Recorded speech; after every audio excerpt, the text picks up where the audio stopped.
तो दोस्तों हम लोग पिछले कुछ समय से चाइना की लगातार प्रगति देख रहे हैं।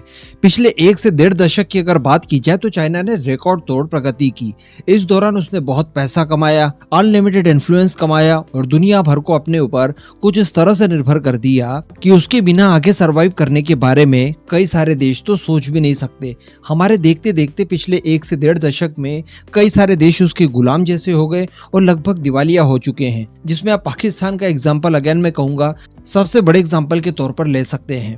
कहने का मतलब ये है कि चाइना की जो प्रगति थी वो किसी भी परिस्थिति में अभूतपूर्व थी। लेकिन दोस्तों पिछले कुछ ही महीनों में कुछ ऐसी परिस्थितियां जनरेट हो गई है कि चाइना को लेकर लगातार ऐसी खबरें निकल कर आ रही है जिनके बारे में कल्पना करना मुश्किल था, और ये सीधे सीधे उसके चढ़ते हुए ग्राफ को बिल्कुल नीचे दिखाने जैसा होगा। जी हाँ, अगर अभी मैं आपको कहूँ कि पिछले 6 महीनों में चाइना की जो सबसे बड़ी उपलब्धि थी वो आपके हिसाब से क्या है, तो वैसे तो खैर चाइना ने कई क्षेत्रों में गिरावट के बावजूद कई उपलब्धियां हासिल की है, लेकिन फिर भी अगर सबसे बड़ी उपलब्धि की बात की जाए तो वो सऊदी अरेबिया और ईरान के बीच में कराई गई पीस डील ही होगी। बिल्कुल कोई भी आंख बंद करके कह देगा कि ये जो चाइना ने काम किया है ये आसान नहीं है। इस तरह के काम किसी जमाने में सोवियत यूनियन किया करता था, भारत पाकिस्तान का युद्ध रुकवाना हो, या फिर अमेरिका कर सकता है। इसके अतिरिक्त बाकी देशों में इतनी कुवत नहीं है कि इस तरह के काम करवा दे कि जो ट्रेडिशनल राइवल्स हैं उन्हें आपस में मिलवा दे। लेकिन चाइना ने एक्चुअली ऐसा करके दिखाया, और इस बात का ढिंडोरा चाइना के द्वारा जिस तरह से पीटा गया भाई वो काबिले तारीफ था। चाइना ने अपने खुद के सिर यहाँ पर सहरा बांधने की कोशिश की।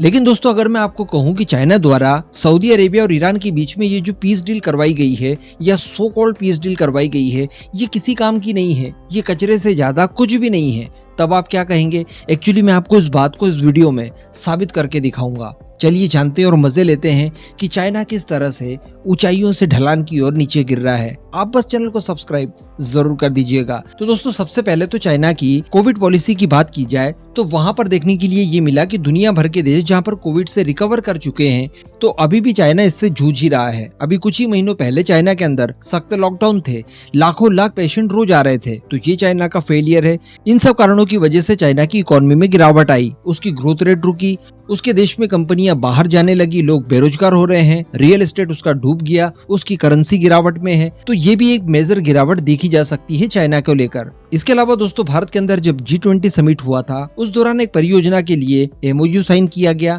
IMEC, जिसके तहत भारत से लेकर यूरोप तक एक कॉरिडोर बनाया जाएगा, जिसके चलते चाइना की BRI परियोजना का भी दम निकालने की तैयारी भारत अमेरिका द्वारा कर ली गई है, जिसमें सहयोगी कई सारे देश हैं। तो इस तरह की कई सारी घटनाएं लगातार हो ही रही थी कि इस बीच एक इंटरव्यू आ जाता है, और ये इंटरव्यू है सऊदी अरेबिया के क्राउन प्रिंस मोहम्मद बिन सलमान का। जी हाँ, दरअसल उन्होंने अमेरिका की फॉक्स न्यूज को एक इंटरव्यू दिया, और इस इंटरव्यू के दौरान उन्होंने जिस तरह की बातें कही वो जब आप जानेंगे तो आप खुद कह देंगे कि चाइना एक्चुअली कागज का ही शेर है। देखिए यहाँ पर बहुत सारी उम्मीदें इस समय जताई जा रही है कि जिस तरह से UAE और इजराइल के बीच में डोनाल्ड ट्रंप के कार्यकाल के दौरान पीस डील करवाई गई थी, उसी तरह की पीस डील बहुत ही जल्द सऊदी अरेबिया और इजराइल के बीच में भी संभव है। और आने वाले कुछ समय में बिल्कुल हम लोग ये देख पाएंगे कि दोनों देशों के बीच में रिलेशनशिप नॉर्मलाइज हो गए हैं, और सऊदी अरेबिया इजराइल को एक देश के तौर पर रिकॉग्नाइज भी कर देगा।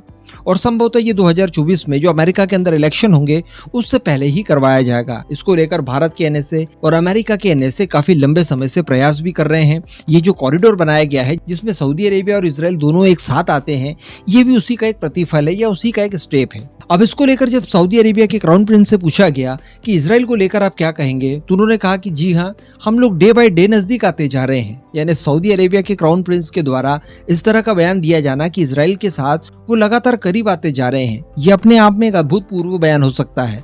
ऐसा कल्पना करना पहले मुश्किल था। तो कहने का मतलब जो मेहनत की जा रही है उसका प्रतिफल देखने के लिए मिल रहा है। इसके अतिरिक्त दोस्तों मैं आपको बता दूं कि अमेरिका की तरफ से भी कई सारी गारंटियां सऊदी अरेबिया को दी गई है। सऊदी अरेबिया को ये कहा गया है कि ठीक है, आप सिविल पर्पज से जो न्यूक्लियर पावर प्लांट की स्थापना अपने देश में चाहते हैं, हम उस शर्तों को मान लेंगे। मैंने आपको पास्ट में एक वीडियो बनाकर बताया था कि इजराइल के साथ पीस डील करने के लिए कुछ शर्तें रखी गई थी, जिन शर्तों में एक शर्त ये भी थी कि सऊदी अरेबिया को एक न्यूक्लियर पावर प्लांट स्थापित करवा कर दिया जाए। हालांकि इजराइल को इससे थोड़ी आपत्ति जरूर है, लेकिन अंततः इस बात के लिए दोनों ही पक्ष मान जाएंगे और अमेरिका ऐसा करके दे देगा, क्योंकि अमेरिका इसके लिए स्वीकृति ऑलरेडी मोरली दे चुका है। इसके अतिरिक्त दोस्तों अमेरिका की तरफ से इस बात की भी गारंटी दी गई कि जिस तरह से हम लोग डिफेंस सेक्टर में जापान और साउथ कोरिया को लेकर पॉलिसीज रखते हैं, ठीक उसी तरह का ट्रीटमेंट आपको भी मिलेगा, आपके लिए भी वही पॉलिसीज बना दी जाएगी। तो यहाँ पर जो MBS का सबसे बड़ा कंसर्न था कि आप हमें हाईटेक वेपन वगैरह नहीं देते और हमारी सुरक्षा को लेकर ध्यान नहीं दे रहे हैं, तो वो मामला भी यहाँ पर फिट हो गया है। रही बात फिलिस्तीन को लेकर दरअसल सऊदी अरेबिया की तरफ से ये कहा गया था कि उसे एक देश के तौर पर मान्यता दी जाए, तो वो मैंने आपको उस समय भी कहा था कि केवल बनावटी बातें हैं, कोई लेना देना नहीं है फिलिस्तीनियों से। UAE भी इस तरह की बातें करता था, लेकिन क्या हुआ, जब इजराइल के साथ पीस डील हुई तो फिलिस्तीन का नाम भी बीच में नहीं आया। तो इसी तरह की चीजें यहाँ पर भी देखने के लिए मिलेगी। अब इसके बाद जो उन्होंने अपने इंटरव्यू में प्रमुख बात कही वो आपको जानना चाहिए।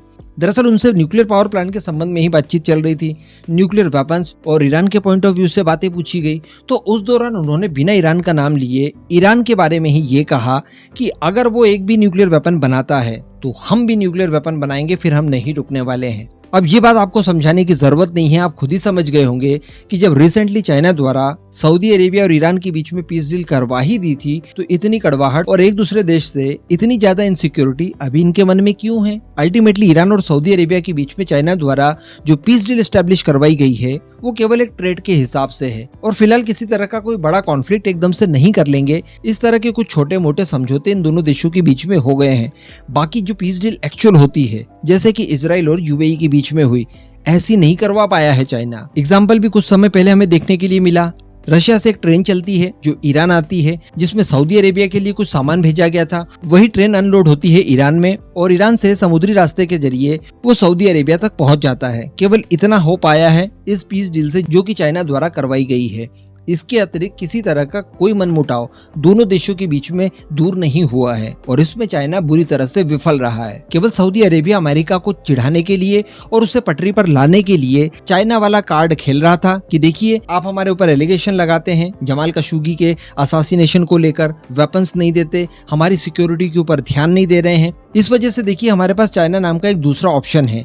बाकी सऊदी अरेबिया भी जानता है कि चाइना कोई इतना रिलायबल देश नहीं है, उसकी खुद की व्यवस्था नहीं है, इस समय वो कब डूब जाए कोई गारंटी नहीं, इसलिए अमेरिका ही उसके लिए इस समय भरोसेमंद है। और अब जब ये सारी चीजें एक्चुअली संभव हो जाएगी, उसके बाद आप खुद ब खुद देखेंगे कि सऊदी अरेबिया और चाइना के बीच में जितनी भी नजदीकियां आई थी, ये अपने आप दूरियों में बदल जाएगी।